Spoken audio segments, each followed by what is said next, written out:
Chers amis, chers la famille, c'est M. Simon, le PDG de Simonhouse.com.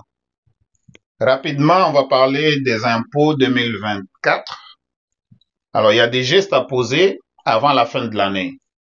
Donc aujourd'hui, il nous reste à peu près, aujourd'hui c'est le 28, le 29, le 30, le 31. Et voilà, c'est fini, la fin de l'année. Vous avez 3 jours. 3 jours pour avoir l'occasion d'optimiser vos impôts. 3 jours pour optimiser vos impôts. Alors, vous avez des gestes à poser. Je vous rappelle qu'on est toujours au Canada ici. Et on est en 2024. Donc, bientôt, on va faire les impôts pour 2024. OK? Alors, les gestes que vous devez poser absolument, parce que des fois, on a l'habitude d'oublier à cause de l'ambiance de fête.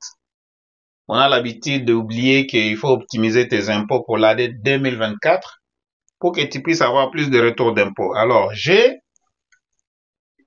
4 choses à vous rappeler. Il y a 4 choses que vous devez faire. 4 choses absolument que vous devez faire pour optimiser vos impôts. Et je vais les partager avec vous, mais ce n'est pas selon moi, mais selon une publication qui a été faite à TVA Nouvelle. OK? Qu'on voyait ici. Vous voyez, ça c'est TVA Nouvelle, comme vous voyez là-bas. Donc ça dit quoi? Ça dit posez ces gestes avant le 31 décembre pour vos impôts 2024. On va passer au travers un peu vite. Alors, et ils disent ceci. On tente habituellement d'éviter de penser à ces dépenses pendant les temps de fête, mais des gestes doivent impérativement, ils disent que c'est impératif, être posés avant le 31 décembre. Vous devez faire ça avant, donc 4 choses à faire avant le 31 décembre.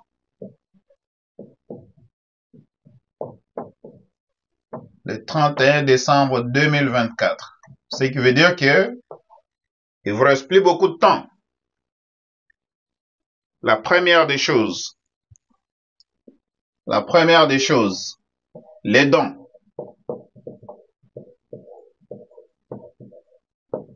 Les dons. Vous pouvez faire des dons à des églises, vous pouvez faire des dons à des organismes de sport. Alors, si vous comptez obtenir des déductions fiscales pour des dons, ceux-ci doivent être faits avant le 31 décembre 2024. De janvier à décembre, donc vous avez jusqu'au 31 décembre 2024 pour faire un don à l'église. Voilà. Et bien sûr, les organismes doivent être enregistrés avec Revenu Canada. Les organismes doivent avoir un numéro RR0001. Ils doivent avoir un numéro qui finit par RR0001. Ça, c'est des organismes qui sont enregistrés par le gouvernement fédéral. Alors, il se pourrait toutefois que cette date limite change. Ça se peut que cette date peut changer. OK? Ça, c'est par rapport aux grèves qu'il y avait avec Post Canada. OK? Il se pourrait toutefois que cette date limite change à cause des grèves de Post Canada. Les gens n'ont pas pu faire leurs dons par courrier, parce qu'il y a les gens qui font des dons par courrier. Ça a été la demande de M. Legault. Donc le Premier ministre, M. Legault, c'est pas moi qui l'ai dit. C'est le journal qui l'a dit ici. TVA Nouvelle. OK? Ça a été la demande de M. Legault, également de Doug Ford, le Premier ministre de l'Ontario. Alors, M. Legault, c'est le Premier ministre du Québec. Doug Ford, c'est le Premier ministre de Ontario. OK? Alors, il fait un peu chaud dans la salle ici. Donc, le Premier ministre du Québec, M. Legault, et le Premier ministre de l'Ontario ont fait une demande que ça soit prolongé. Les gens qui font des dons, d'habitude, ça s'arrête au mois de décembre, le 31 décembre. Mais ils ont demandé que ça puisse continuer jusqu'au mois de février. Deuxième chose que vous devez faire pour optimiser vos impôts, c'est le CELIAP. Le CELIAP. Le CELIAP, c'est le compte d'épargne libre d'impôts pour l'achat de ta première propriété. CELIAP. Le gouvernement te permet de mettre de l'argent dans le CELIAP à la banque. Ça va vous permettre de le déduire comme crédit d'impôt. Et ça, uniquement, faites ça si vous allez seulement acheter une nouvelle maison. OK? C'est super important. Si vous allez uniquement acheter une nouvelle maison, c'est là où vous allez mettre l'argent dans le CELIAP. Vous pouvez mettre jusqu'à combien? Donc, par année, vous pouvez mettre 8 000 $. Si vous allez acheter une maison, vous avez gagné beaucoup d'argent et vous ne voulez pas payer beaucoup d'impôts, vous pouvez mettre l'argent dans le CELIAP.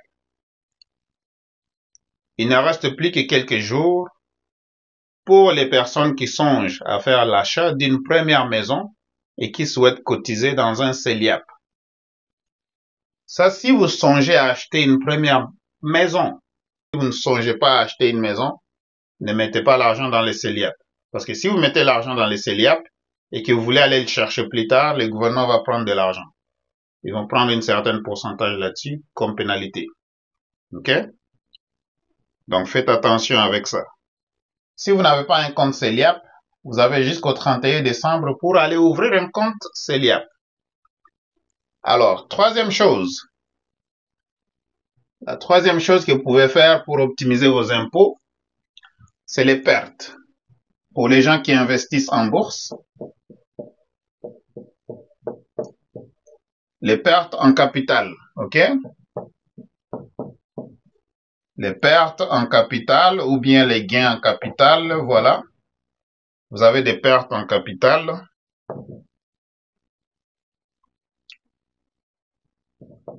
Et les gains en capital.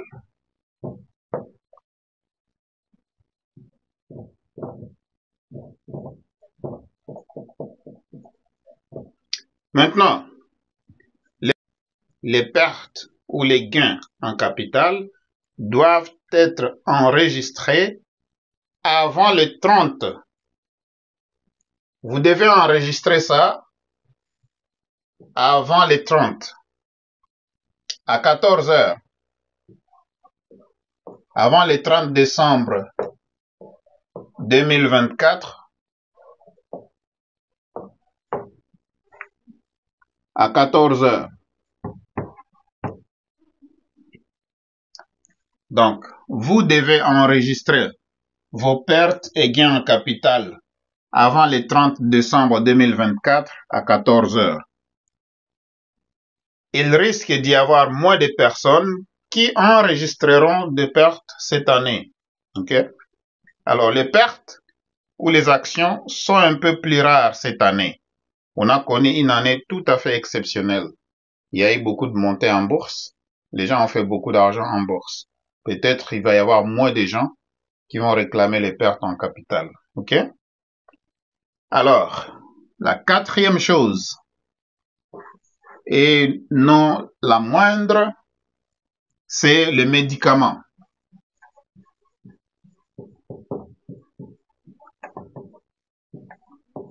Les médicaments et les frais médicaux.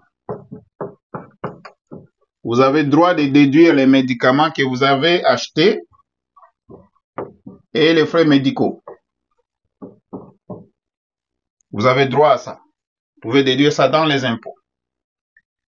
Ce qu'on oublie souvent, c'est le temps de faire ces impôts. Ce sont les frais médicaux. Ce qui veut dire que n'oubliez pas de demander le reçu d'impôt. Vous avez le mois de décembre ici, il vous reste 3 jours. Si vous avez oublié que, oh non, je dois peut-être remplir mes médicaments, je dois recommander, je dois recharger mes médicaments, vous pouvez le faire avant le 31 décembre. Demandez un reçu et là, vous pouvez le déduire dans les impôts. OK? C'est très important. N'oubliez pas de demander votre reçu, s'il vous plaît. Donc, n'oubliez pas aussi, c'est très important, de demander dans quelques semaines les relevés complets de l'assureur en cas ou bien en ce qui concerne tous les médicaments et les frais médicaux. Donc, si vous êtes couvert au travail, demandez à votre assureur de vous donner le reçu pour tous les médicaments. Ce sont les 4 choses selon l'agence TVA Nouvelle. OK? Maintenant, admettons vous avez un salaire de 70 000 $. Admettons vous avez un salaire de 70 000 $. Maintenant, je vais vous donner un portrait par rapport à ce que ça signifie. Bon, admettons vous avez donné un don de 10 000 $. Vous avez donné un don de 10 000 $.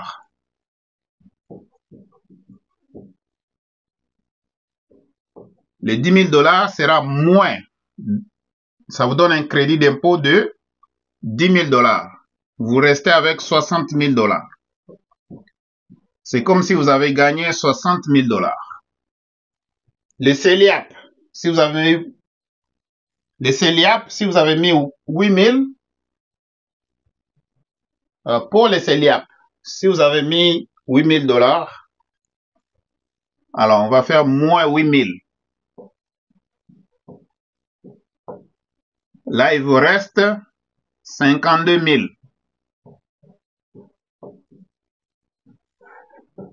Donc, vous avez 8 000 en crédit d'impôt, vous avez 10 000 en don, ça vous fait 18 000. Maintenant, vous restez avec 52 000. On continue. Admettons, vous avez eu une perte en capital de 10 000 $.